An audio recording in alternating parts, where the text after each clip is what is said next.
Assalamualaikum warahmatullahi wabarakatuh. Waalaikumsalam warahmatullahi wabarakatuh. Sebelumnya saya mohon maaf kepada Ibu Kepala Sekolah bahwa kedatangan saya pada hari ini mengganggu istirahat Ibu di rumah.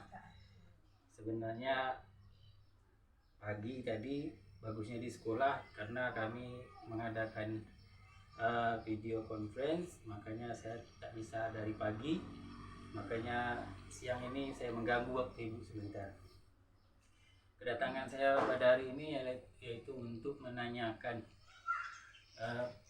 pendapat Ibu mengenai mengapa sekolah kita itu yang saya perhatikan selama ini, yang saya alami di kelas saya itu masih ada kekurangan yang saya alami di kelas. Makanya untuk itu saya memohon pendapat Ibu melalui pertanyaan-pertanyaan yang akan saya ajukan. Yang pertama yaitu mengenai apa yang harus dilakukan guru agar siswa di kelas 3 dan apa yang harus dilakukan guru agar siswa di kelas 3 itu lancar membaca. Dan yang kedua, dan siswa yang di kelas 5 itu belum memahami konsep pecahan. Jadi apa pendapat Ibu? Menurut saya, pertanyaan yang pertama yang kamu ajukan kepada saya yaitu jawabannya adalah guru harus lebih meningkatkan kemampuannya dalam mendidik. Itu pertanyaan yang pertama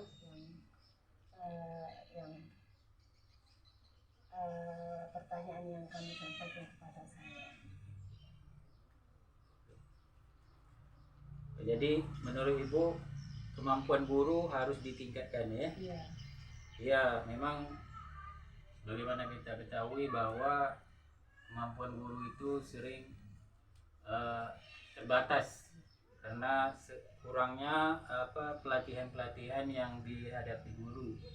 Tetapi jika guru lebih eksplor, membuka diri dengan kemajuan teknologi sekarang, mungkin hal itu tidak terjadi, Bu ya. Untuk pertanyaan kedua, Ibu, bagaimana caranya guru meningkatkan kemampuannya dalam mendidik itu? Nah, seperti yang Ibu sampaikan yang pertama tadi, bagaimana caranya guru itu meningkatkan kemampuan dalam mendidik itu? Ya. Kalau pertanyaan yang kedua, untuk meningkatkan guru dalam mendidik itu yang kedua adalah administrasi kelas harus disusun secara baik dan benar oleh guru. Jadi lebih meningkatkan lagi administrasinya sehingga guru itu bisa melaksanakan kegiatan proses belajar dengan baik. Jadi administrasi kelas seperti FPP, silabus itu harus lebih dirapikan dengan baik dan benar, Ibu ya. Iya, betul.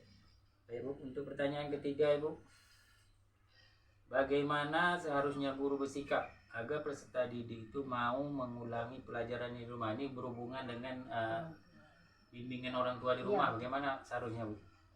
Untuk pertanyaan itu jawabannya guru harus sering bekerjasama dengan orang tua murid. Dengan sering bekerjasama dengan orang tua murid, mereka dapat saling berkompromi dengan secara baik. Jadi guru ini harus sering berkolaborasi, Iya, betul. berinteraksi dengan orang tua sehingga bimbingan di rumah itu akan lebih intensif ya, Bu ya. Iya. Untuk pertanyaan yang keempat, Bu, apa yang harus dilakukan guru agar tidak terjadi siswa yang seperti tadi saya katakan yang belum bisa membaca, ada yang di kelas 5 itu belum memahami konsep pecahan? Apa yang harus dilakukan guru agar tidak terjadi hal-hal seperti itu lagi? Kalau menurut saya, supaya kita saling bersama dengan murid, guru harus berkolaborasi dengan teman sejawat. Jadi harus ada tukar pikiran dengan teman-teman sejawat, Ibu ya. Betul. Ya. Jadi di sekolah itu ada interaksi antara guru, saling memberi masukan, Iya. saling menerima saran, Bu ya. Betul. Oke. Yang untuk yang kelima, Bu. Apa yang harus dilakukan guru agar siswa betah di kelas, Bu? Ini. Kadang kan siswa kadang merasa muak ataupun bosan di kelas. Jadi apa yang harus dilakukan guru agar siswa ini betah di kelas? Seorang guru itu harus menciptakan kelas yang nyaman bagi peserta didik. Menciptakan kelas yang nyaman bagi peserta didik, mereka bisa saling antara satu sama lain senang. Nyaman, Bu Ya, ya. nyaman, betul. Jadi kelas itu harus harus hidup, Bu ya. Iya.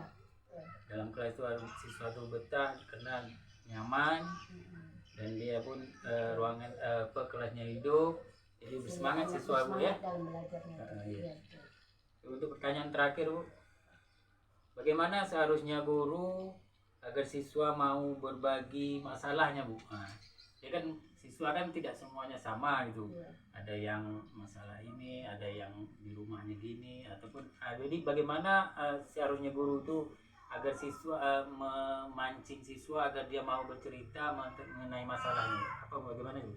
Kalau menurut saya, supaya ada saling antara guru dengan siswa itu, luangkanlah waktu untuk mendengar keluhan dari peserta didik. Seorang guru itu harus mendengar keluhan dari seorang peserta didik, sehingga peserta didik itu merasa nyaman dengan guru. Jadi begitu, kalau dia ada nyaman, dia ada dia bisa terbuka, ya, Bu ya. Betul. Terbuka, jadi apapun masalahnya nanti guru bisa membantu menyelesaikan masalah itu, jadi tidak berlarut-larut, Bu ya. Jadi terima kasih, Bu, atas jawaban yang telah Ibu berikan atas pertanyaan-pertanyaan saya. Jadi memang selama ini di kelas itu kurang timbul ataupun banyak masalah yang ditimbulkan di kelas itu, tetapi kurang perhatian, makanya pembelajaran di kelas kurang efektif, Bu ya. Iya. Ya. Jadi sekali lagi saya ucapkan terima kasih kepada Ibu. Begitulah wawancara saya dengan Ibu Kepala Sekolah SD Negeri 10 Maining, Kecamatan Tebing Tinggi Barat, Kabupaten Kepulauan Meranti, Provinsi Riau, Ibu Sarinah SPDI. Pada siang hari ini, semoga yang disampaikan Ibu ini akan menjadi perubahan di dalam kelas nantinya untuk lebih baiknya, dan pendidikan di Kepulauan Meranti pada khususnya dan Indonesia pada umumnya dapat terselenggara dengan baik dan menjadikan putra putri bangsa ini menjadi putra putri yang terbaik di masa depan.